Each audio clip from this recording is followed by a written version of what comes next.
Hello दोस्तों, आज हम पढ़ते हैं इलाहाबाद की संधि 16 अगस्त 1765। इलाहाबाद की दूसरी संधि। इलाहाबाद की दूसरी संधि में नवाब ने 50 लाख रुपए युद्ध हर्जाने के रूप में कंपनी को देते हैं। कड़ा व मानिकपुर के ज़िले, इसके बाद फ्री ट्रेड की परमिशन देते हैं।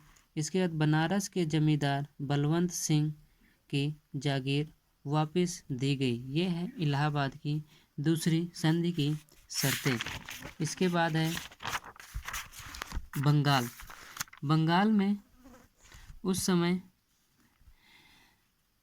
बंगाल में दीवानी और निजामत प्रशासन, दीवानी जो प्रशासन था उसको कंपनी देख रही थी और जो निजामत प्रशासन था वह नवाब के पास था। जो निजामत प्रशासन था, निजामत में भी कंपनी का हस्तक्षेप था। यहाँ के नवाब सिर्फ नाम के नवाब रह चुके थे। कंपनी को यहाँ पर कंपनी और नवाब दो लोग शासन कर रहे थे। इसी को ही द्वैध शासन कहते हैं और द्वैध शासन की पद्धति का जनक लियो कार्टिस्ट था। जो लियो कार्टिस्ट था यही द्वैध शासक का जनक माना जाता है और पूरे भारत में द्वैध शासन लागू करने वाला था रॉबर्ट क्लाइव। द्वैध शासन के प्रभाव, पहला है प्रशासन अस्त व्यस्त हो गया था और दूसरा है कृषि नष्ट होती चली गई, व्यापार नष्ट हो गया, बंगाल में दरिद्रता आ गई और कंपनी का व्यापार प्लस शोषण बढ़ता चला गया। जो कंपनी थी उसका व्यापार और शोषण बढ़ता चला गया। ये थे द्वैध शासन के प्रभाव। द्वैध शासन, इसके दो हैं। पहला है अधिकार, दूसरी जिम्मेदारी। जो द्वैध शासन का अधिकार था वह कंपनी के पास था और जिम्मेदारी नवाब के पास थी। अधिकार में जिम्मे रहित अधिकार था। जो कंपनी थी वो जिम्मे रहित अधिकार थी और जो नवाब के पास जिम्मेदारी थी, उसके पास कोई भी अधिकार नहीं था। इसके बाद कंपनी के अधीन नवाब नजमुद्दौला। जो नजमुद्दौला हैं ये पहले कंपनी के संरक्षण में बनने वाला पहला नवाब है नजमुद्दौला। ये जो नजमुद्दौला है यह मीर कासिम का पुत्र था। इसके बाद दूसरा नवाब सैफ उद दौला बनता है। उसके बाद फिर मुबारक उद दौला। यह बंगाल का अंतिम नवाब था। जो मुबारक उद दौला यह बंगाल का अंतिम नवाब था। वर्ष 1772 ईस्वी में कंपनी नवाब को हटा देती है और बंगाल का पूर्ण नियंत्रण अपने हाथ में ले लेती है। इसी को द्वैध शासन का अंत कहते हैं।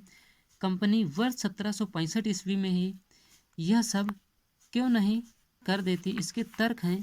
पहला तर्क है, अगर कंपनी सब कुछ अपने कंट्रोल में कर लेती तो उसका चेहरा सामने आ जाता। दूसरा, सब कुछ कंट्रोल लेने पर टैक्स इकट्ठा करने में समस्या आती। तीसरा, संसद भी नाराज हो सकती थी, अन्य यूरोपियन शक्ति एकजुट हो सकती थी। ये इसके तर्क थे। इसीलिए सन 1765 ईस्वी में कंपनी अपने अधिकार में ये सब नहीं लेती है। रॉबर्ट क्लाइव के अन्य महत्वपूर्ण कार्य, जो रॉबर्ट क्लाइव हैं उसके अन्य महत्वपूर्ण कार्य ये हैं। पहला, क्लाइव कंपनी के अधिकारियों पर तोहफा व उपहार लेने पर रोक लगा देती है। इसके बाद लेकिन अधिकारियों के विरोध के कारण क्लाइव एक समाधान निकालता है, सोसाइटी फॉर ट्रेड की स्थापना करता है। इसने एक संस्था की स्थापना की जिसे सोसाइटी फॉर ट्रेड कहते हैं, जिसमें नमक, तंबाकू और सुपारी का व्यापार ये सोसाइटी करेगी। ये जो संस्था की स्थापना की गई सोसाइटी यही तंबाकू, नमक और सुपारी का व्यापार करेगी और जो लाभ होगा उसे अधिकारियों में बांट दिया जाएगा। दूसरा है, क्लाइव ने सैनिकों का दोहरा भत्ता बंद करवा दिया। इसके विरोध में श्वेत अधिकारी विद्रोह करते हैं। इसी को श्वेत विद्रोह कहते हैं। इसके बाद है बक्सर के युद्ध के बाद की राजनीतिक स्थिति। कंपनी अपनी ताकत भारत में मौजूद राजनैतिक अस्थिरता के माहौल में बढ़ा रही थी। जो कंपनी है अपनी ताकत भारत में मौजूद राजनैतिक अस्थिरता के माहौल में बढ़ा रही थी। सभी ताकतें आपस में विवाद रखती थी। जो सभी ताकतें थी वो आपस में विवाद रखती थी। कंपनी का अन्य ताकतों की तरफ बढ़ता हुआ प्रभाव इसमें है। जो प्रमुख राज्य थे उसमें मैसूर, मराठा, अवध, बंगाल और हैदराबाद। इसमें से कंपनी का अवध, बंगाल और हैदराबाद पर अधिकतर कंट्रोल हो चुका था। अवध, बंगाल और हैदराबाद में कंपनी का प्रत्यक्ष या अप्रत्यक्ष प्रभाव था। उस समय जो अवध, बंगाल और हैदराबाद थे उसमें कंपनी का प्रत्यक्ष या अप्रत्यक्ष रूप से प्रभाव था। कंपनी की सबसे बड़ी ताकत जल सेना थी। जो कंपनी की सबसे बड़ी ताकत थी वह जल सेना थी। इस क्षेत्र पर, ये जो मराठा वाला क्षेत्र है, इस क्षेत्र पर अब कंपनी कब्जा जमाना चाहती थी, लेकिन उस समय मराठा बहुत ही ताकतवर थे। इसलिए कंपनी को अब टकराना होगा मैसूर और मराठा से। तो कंपनी सबसे पहले मैसूर से टकराती है। कल हम पढ़ेंगे मैसूर का उदय। कल हम मैसूर के उदय के बारे में पढ़ेंगे।